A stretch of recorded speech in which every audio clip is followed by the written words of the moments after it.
Welcome indeed to another episode of the Outbreak podcast, in which we talk to people who are involved with the festival, who have played it, who create culture around it, because let's be honest, these artists are incredibly fascinating and we want to know more stuff about them. So that is the exact form in which we do it. And we had a bunch of amazing conversations at the 2024 edition.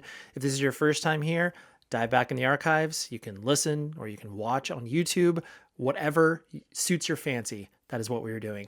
And today's conversation is another great one. This one is with Pat from Movements. But before we talk about him, let's talk about two other things. First of all, the autumn edition of the Outbreak Festival. It's happening on October 27th at the BEC Arena.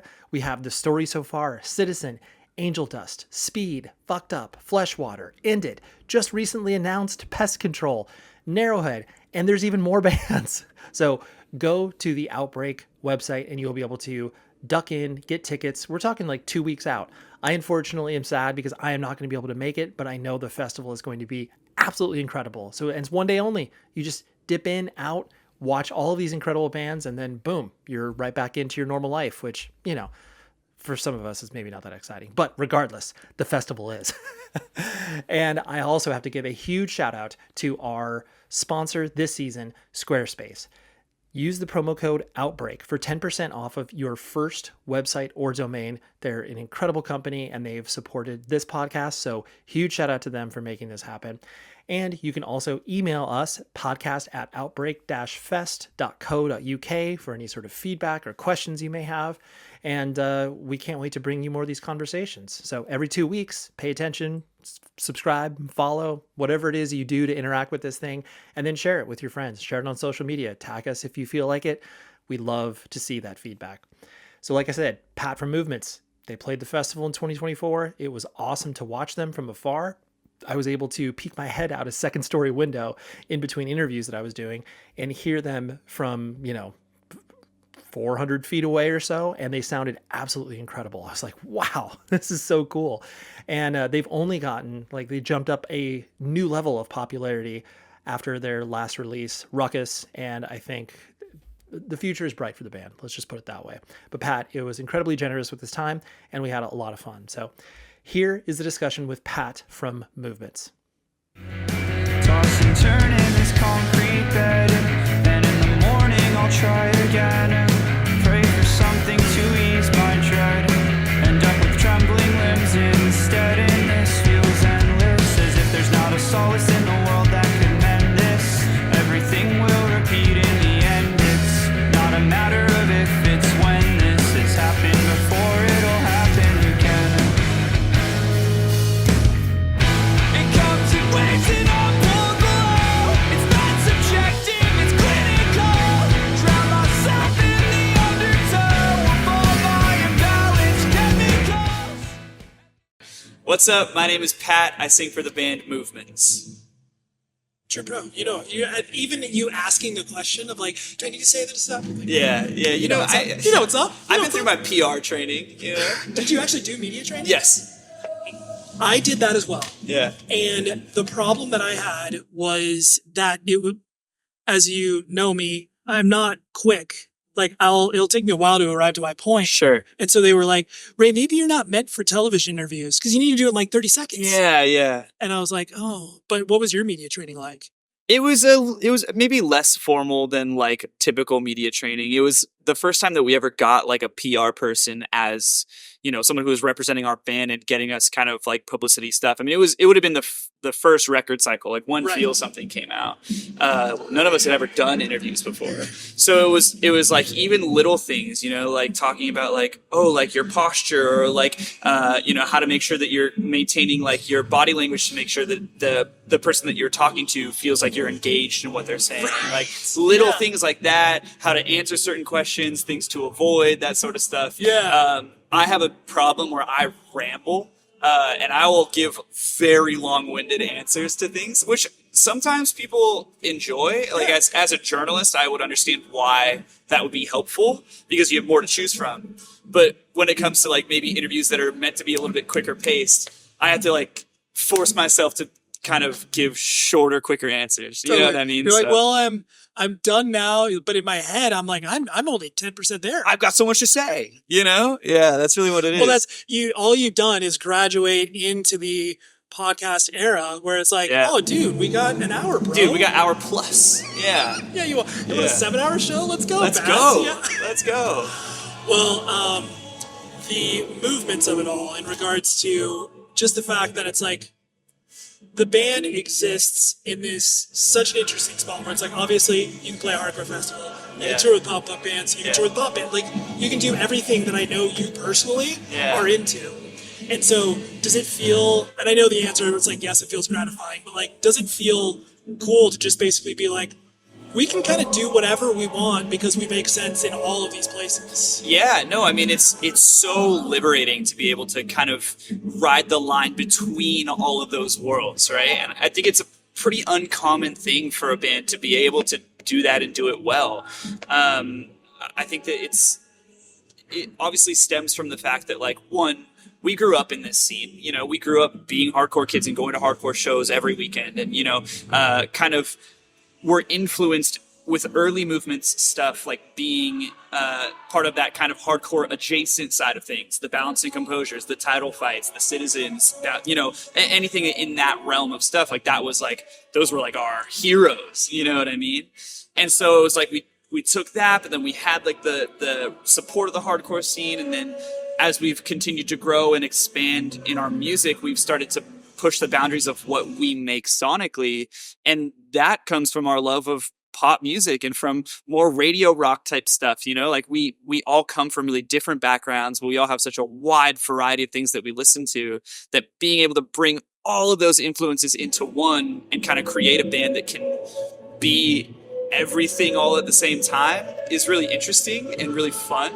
Certain people might not get it, but I think that's okay, because I think that the people who do get it, it's like there's people from every different walk of the music scene that can find something to like in movements. And I think that's really special.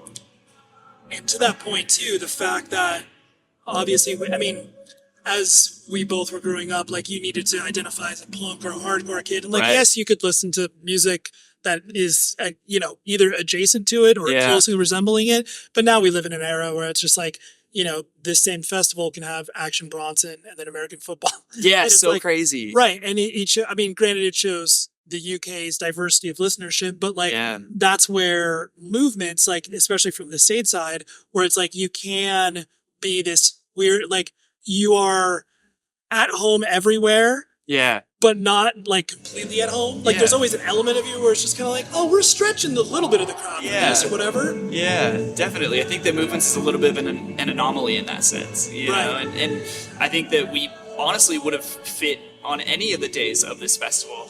Selfishly, I'm extremely glad that we're on the American Football Day because I want to see American football so bad. Yeah. But yeah, I think that had we been on yesterday's day or even Friday, I think that either day or any of the days that, you know, of the festival that existed, like we could have found our niche in, you know what I mean? And we can, that's the nice thing too about kind of having a little bit more of a diverse repertoire, is that we can kind of curate our set list based on what the crowd is like, you know? If it's a crowd that's going to thrive on the more, you know, hardcore adjacent stuff, obviously we're going to jam pack it with the heavier, none of our songs are heavy, but you know what I mean? Right. You know, and if it's a crowd that's maybe more pop leaning or more rock leaning, we're going to adjust for those little nuances, you know? Yeah. You can play a little different set, and then the way that the crowd reacts, like, I mean, literally mid-set, you could just be like... Yeah, we could flip it on the fly if we wanted to. Totally, yeah. You never do, because that would just bump a block. Yeah. Like, we got backing tracks. Like, we got the whole thing. It's just ruined. Yeah. This is a random question, but a fun one, of the idea that, you know, if I were to wake up tomorrow, give you, Pat, $1 million, billion, whatever, number doesn't matter, but give you a lot of money to start, like, a retail store or a space where you could sell stuff, you could sell services, like do whatever it is. Yeah. I know. And this is not your Shark Tank audition. Yeah. I don't actually have that money. I apologize in advance. No, you're good. This is No, you're good, right? But this is a hypothetical where, if you were to create a space like that, like what would you do? Man. I mean, I think that I would probably, and this is going to be sort of a silly answer because you don't need $1 million to do this. No one does. Okay, it's okay. But I would start a tattoo shop. That's like that's my other thing in life, you know, like music and tattooing are the two like huge loves and passions in my life. I've been a tattooer for 5 years now, and it's just like, it's always been a dream of mine to own like my dream shop. You know what I mean? And with that kind of money, I could definitely do some good stuff, I think. Absolutely. But yeah, I think that would probably be where I would start. I'm into like clothing and stuff too, so maybe we could do like a little split situation. Maybe do whatever you want, maybe there's some cool clothing in there. I don't know. Yeah, but I think my mind immediately goes to sick traditional tattoo shop. Yeah, you know? Just very and that was something I was going to ask about as well in regards to watching your journey into that. Whereas it's like because it's such a dedicated craft, and it's also exploring probably a different part of your brain. Yeah. Than the idea of like writing, recording, like, you know, that's a year-long process, if not longer. And you being like, I'm going to sit down, do this awesome anchor on this person, and 3 hours later we're done, or however long. Oh, dude, it's so gratifying. And I talk about that a lot, actually, because like, you're right. I mean, music is such a long game. There's something so gratifying about being able to sit down and within a matter of a few hours go from having nothing to having something really cool that you're proud of on somebody forever. You know what I mean? Like being able to sit down and finish a piece of art just like that is it's the best. I love it. Huge shout out to our lead sponsor this season, Squarespace. They are the all-in-one design platform for your digital life. That basically means they make websites for you, for whatever it is that you're doing, whether it's a portfolio for your work, whether you're a band and you're like, you know what, I need to have a website to be able to point people to social media and then sell stuff. Oh my gosh. Like Squarespace just launched their Squarespace payments feature, which makes it so easy for you to have all of your payments in one place. Plus, it gives customers the ability to pay across a lot of payment methods like Klarna, direct debit if you're living in the United States, Apple Pay. There are so many ways that you can sell your merch and your music through Squarespace. And then plus on top of it, their drag and drop and click modifications that you can do to sites in order to make it look obviously amazing and then be able to change stuff in real time. It's incredibly powerful. And I don't care if you know nothing about code. That is the point of Squarespace. They make it super simple for you to figure it out and then make it look awesome and then sell stuff. Because after all, you know, bands and music people, like we're selling a lot of stuff, whether it's records, shirts, whatever it is. So you get the point. But visit squarespace.com/outbreak and you can get 10% off of your first domain or website purchase. Please go do that right now.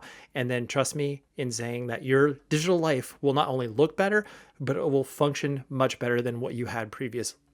So visit squarespace.com/outbreak now. How challenging was it when after you kind of got the first, like, all right, I'm tattooing on orange or whatever, like, you know, you're getting over your first steps. Were you nervous as hell when you first started to put skin to, or, you know, needle to skin? Or was it like... Yes. Okay. It was terrifying. Okay. It's oftentimes still terrifying. It's one of the most stressful things ever, you know? There's a lot of pressure that comes with tattooing because if you fuck up, you're fucking someone up forever. You know what I mean? Right. And we all fuck up when we're learning. We all fuck up. Everybody who is a good tattooer at one point was a shit tattooer who did shit tattoos. Right. So it's part of it, you know? But yeah, there was a huge amount of anxiety in the first, you know, the early years of me tattooing on skin when I was still, you know, learning and stuff. Like it was a lot. But over the years, you know, that confidence starts to grow and obviously your craft, you start to hone your craft and you're able to actually do it and feel confident in any of those scenarios. That looking at where I am now versus, you know, 5 years ago when I first started my apprenticeship, like it's completely different worlds, you know, different fucking worlds. But it can still be stressful at times. Yeah, I mean, no matter what, like in the same way that playing on stage, like there is always going to be an element of nerves that exists. Like, yes, it's easier to go up there, but like that nervous energy will always exist in some part of your body. Yeah, it's interesting. Like, I feel like I don't get nervous anymore, but I still get like almost like an anxiety before we go on stage. Not necessarily like a negative anxiety, but there's like this kind of buzzy, like, tight feeling where you're just like, oh fuck, this is about to happen. We're about to do this, you know? Right. And I do the thing too where I'm like, it kind of starts early in the day where like, I'll be like, all right, it's 10 a.m. That means we have 7 hours until we play our set. Okay, all right, I've got 7 hours to prepare. Right. And then, that number slowly starts to tick down throughout the day. Like, okay, fuck, we got 3 hours till we play. All right, what do I need to do before we play? And then it's like, okay, 45 minutes before we play, we're fucking doing this shit, you know what I mean? And then it's like, boom, you're there. Right. And it's over in a blink of an eye. But it's like, it's just interesting, like the build up to it all. And then absolutely. In the same way that it's just like you then start to operate like people that obviously act, perform, like you're operating off of muscle memory. Yeah. And it's just like that. I mean, I can't remember who to attribute this story to, but it was just like, a person doing a Broadway play for like 6 months, like almost every single time they were about to go on stage, they were like, can someone hand me a script? Can someone hand me a script? And it's just like, you've been doing this for 6 months. The lines. You know the lines. But it's like that the same way that like, I'm sure there's moments where it's just like, oh Jesus, like what's that lyric? And that's no, dude, I've had brief moments of panic on stage where like there will be a verse coming up and I'll be like, fuck, how does that verse start? Like I'll be like jamming to the music, whatever. Like I'm like, okay, I know there's a verse coming. What are the words? What are the words? Oh fuck! And I'm like going up to the mic to sing, and I'm like, am I gonna sing the right words right now? And then it's muscle memory just takes over, and I'm like, oh, that's right, those are the words. And then it's fine. Totally. But then there's also been situations where I have actually forgotten my lyrics on stage, and I've had to look at what the crowd was saying and be like, reading their lips. I'm like, oh, right. And then I get back into it. It's so crazy. That's where you take the mic off the mic stand and you do a lot of this. Yeah. You're like, listen, you guys got this, right? I don't. Oh, man, tell me about it. I rely on that shit probably more than I should. But yes, of course, like we're joking, but it's just like there is something that is so powerful about the fact, like, I don't care even if you hate this style of music, when you watch a room full of people react in that way, where it's just like, that's that you can easily see whether you're religious or not. You show up to a church service, you see everyone singing in unison, and you're just like, that's pretty. Dude, yeah. There's something really, really special about it. And in this scene especially, like there's not a lot of music genres that I feel have the same soul that the hardcore scene has, or that like, adjacent scenes have, like there is something to be said about the passion and the energy in the room at shows like this. It's unbeatable, and to be fair, I'm a huge fan of so many different realms of music. I love going to different kinds of shows and stuff, but going to, a more normie show is so much more boring. You know what I mean? And for example, like I love the band Pine Grove. Like Pine Grove is one of my favorite bands ever. Some would call them alternative, but they're pretty country leaning, and so they draw a real normie kind of country crowd.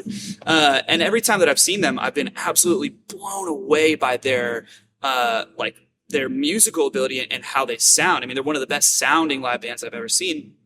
But I find myself in the crowd kind of being the only one who's like really, really into it, and like singing along, like doing my usual thing. And everybody around me is kind of like, what's this weirdo? We're too cool to like sing. And I'm like, what? Why are we standing still? That's stupid. Right, you know what I mean? Right. But it's a different culture. Like this culture is special, and this culture only exists within the confines of what it is. It's just different. It is. And I've always articulated the idea between, and I'm sure like when you started to explain this to your parents, I'm going to a show, not a concert.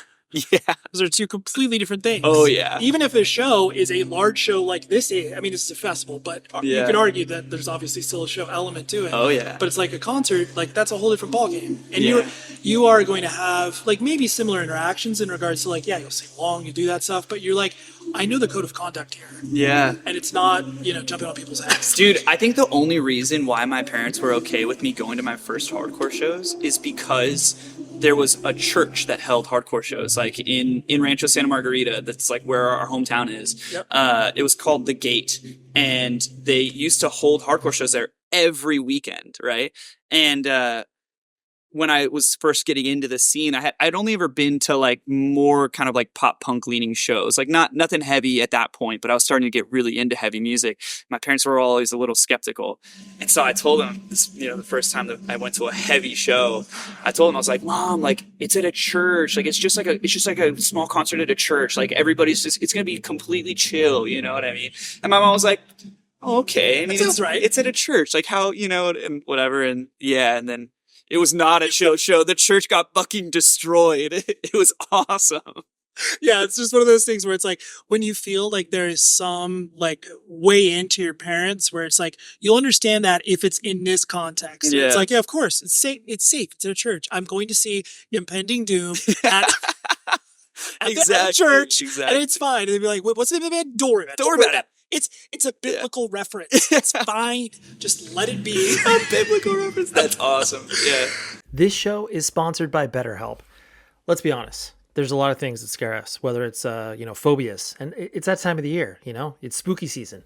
But there's something that you can do to help yourself get through those things that you're scared of. And that is with a third party, a person who's able to listen to your problems and be able to walk you through them in a very calm and collective way. That is why personally I love therapy, and I think BetterHelp is an incredible option for you because they make it so simple for you to interact with a therapist, and you just go to the website, answer a few questions, and then boom, you're off and running. And what makes it even cooler is that if you run into an issue with your therapist, you can switch for no additional cost, and it's super, super simple. So you need to visit betterhelp.com/outbreak, and that will give you 10% off of your first month of service with BetterHelp. Huge advocate for therapy. And even in those scary times where you're just like, I don't know what to do, that is where therapy can really break through and make a huge difference in your life, like I know it did for me. So again, visit betterhelp.com/outbreak for 10% off of your first month. So the idea also of like, movements like that, that ostensibly is your first like real band, which is amazing. Yeah. But like, as you were getting everything kind of stood up, like I know you were, of an age where it was like, you didn't, yes, you needed to think about like your quote unquote future and be practical, Pat, go to college or whatever. But like, you were doing jobs, side hustles, all that stuff as you were, getting the band and being like, right, here's tour. Like, this is what I need to do to live and everything. And of course, like, you had your parents there and all that sort of stuff. But like, what were some jobs and side hustles that you worked in order to give you that position to be like, I'm concentrating on music? Dude, I worked at Vans for a long time. I didn't know that. A long time. Okay. Yeah, Vans at the Mission Viejo Mall. I actually started at Vans in Ventura, California, which was when I was in college. Okay. Because, I graduated high school. I went to college for a year before I dropped out. Because I wanted to play music, but I was like, I'm not in a band or anything, so maybe I'll go to college and maybe I'll meet people and start a band then, or, whatever. Sure. And so, while I was in college, I was working at Vans in Ventura, doing that and stuff, and then dropped out of college, transferred to the Vans at home. And I was there for probably 3 or 4 years total. Okay. One, the culture of Vans is like very much hand in hand with music anyway. So that was like a really cool, flexible thing for me to do. Because I was still working there when the band first started touring. Yep. Like our first couple of early tours, I was still at Vans, and they were always super chill about it. They're like, "Oh, you need fucking a month off because you got to go on tour? Cool, like that's fine. Yeah, we won't put you on the schedule." Yeah, exactly. They're like, "Yeah, that's fine. Do it." I was like, "Okay, cool." But then, I was also, in addition to Vans, I was working as a photographer. Because that's what I went to college for. I was going to school for photojournalism, and I wanted to kind of do that, and also documentary film and that sort of thing, which I still have a love for, but just wasn't really my calling, I don't think. Sure. And so, in addition to working at Vans, I was part of the year, like basically the summer months, I was working at this studio in Anaheim that did senior portraits. So literally, I was just like in like a little box all day with like, studio lighting or whatever, and it would just be like probably anywhere from 50 to 100 seniors or kids who are about to be in their senior year of high school come in. They hand me their little paper, I scan their thing, I tell them, all right, sit down. They do like their 6 little shots, and then then they go, and Move I on. start cycling through them, you know? It was actually like probably the best paying job that I had at that time. Like, Okay. I actually was making decent money doing it, and then they were not okay with me going on tour. They hated You are it. not leaving. Yeah, they hated that. And so I left that job when I was like, well, touring is becoming a thing, so Yeah. peace. Sorry, guys. I can't be here. Like, Yeah. if you need me to fill in, I can. Yeah. I can't be here full time. Yeah, and then even after that, after I left Vans too, and touring was like pretty solid, I would drive an Uber when I was home. Oh, Like, sure. Yeah, because I still wasn't like making a living off of touring, but you know, we were doing it regularly enough that a normal job was kind of out of the question. So I would drive Uber at home, and that was fine. Yeah. Yeah. You can get to know your average civilian, as it were, where Yeah, it's just like, I got to know the city of Los Angeles pretty well. 'Cause Right. my girlfriend at the time was working in LA. We were living in Orange County, but she was working in LA, and we only had one car. So I would drive her to work, drop her off, Uber all day, and then we'd drive home. And so I got to know the city really well. And I now live in LA, and I'm like, okay, great. And you know, when I moved there, I was like, well, I already know where everything is. you're so like, I know what's up. I don't even have to fucking learn it anymore. I got this, honey. It's great. Yeah, it was great.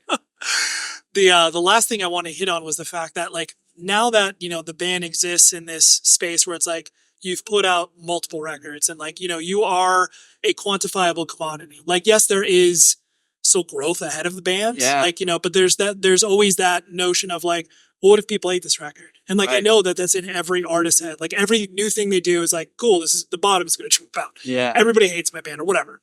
How do you cope with that? I wouldn't even call it like uncertainty, because there is a level of like, oh, if the wheels come off, I know that we'll be able to play Chain Reaction for 300 people, whatever. Sure. And the band will still be fun for me or whatever. How do you cope with that? Like, for lack of a better term, uncertainty? Or is it just like, I don't pay attention to that because I can't? Yeah, I think you have to roll with the punches. You know what I mean? And there's always going to be that uncertainty. I mean, we took a lot of risks with Ruckus, our latest record. It's very different than anything we've ever done. And we were aware of that going into it. We were understanding of the fact that, yeah, people who, you know, maybe only like a specific sound of ours might not really like this record. And, you know, that's okay.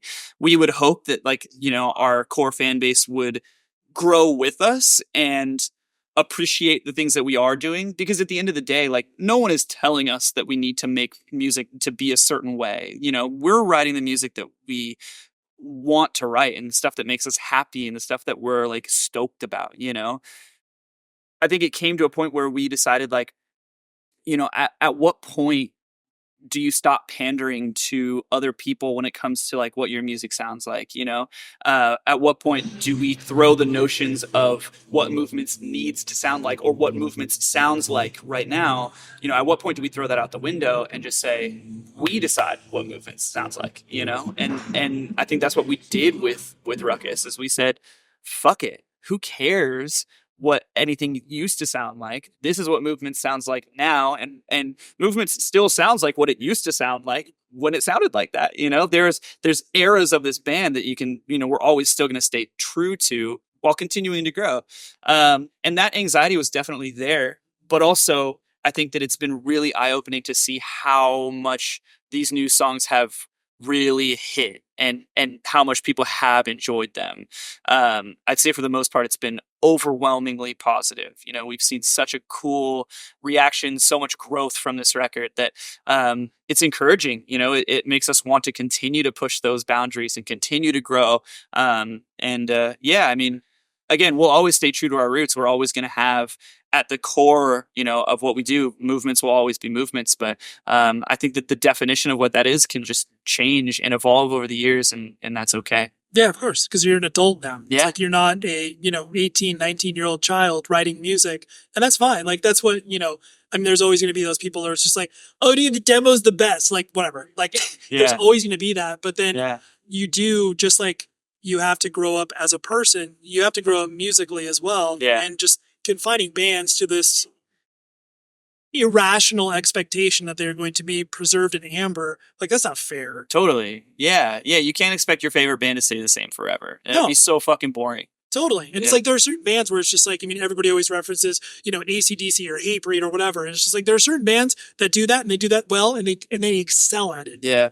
And it's like, but not every band is like that. Just the same way that, you know, you are not going to be this band that just exists where it's just like, oh yeah, we're emo rock, whatever that means. Yeah. It's like, now it's kind of just a little bit of everything. A little bit of everything. And that's so funny because everybody always asks, like, what kind of music do you play?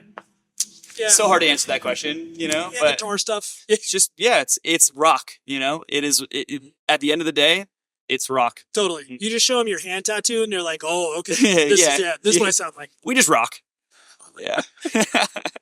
Well, Pat, I appreciate you hanging out. Yeah, thanks so much for having me. Official handshake. Amazing. To signify that the interview's over. Awesome.